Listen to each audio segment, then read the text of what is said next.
مسئولین وزارت معارف و علم تاجیکستان میگویند از زمان جاری شدن محدودیت در سفر بدون اجازه دانشجویان و آموزگاران به خارج عریضه هیچ نفری در این زمینه رد نشده است. حمایه محض منفعت‌های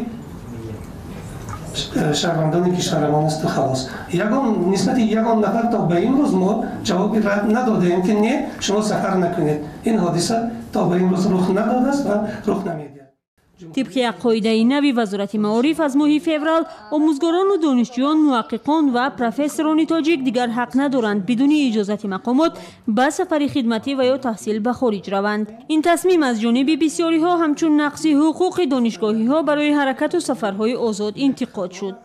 ضمن نشست اخیر خبری مسئولین وزارت معارف و علم تاجیکستان این تصمیم بحث برانگیز خود را حمایت کردند. قبول قاعده‌های مذکور هرگز حقوق انسان و مسافرت، حقوق انسان و آزادی حرکت را محدود نمی‌کند. برعکس کفالت حفظ حقوق انسان و مسافرت و آزادی حرکت را دولت تأمین می‌کند.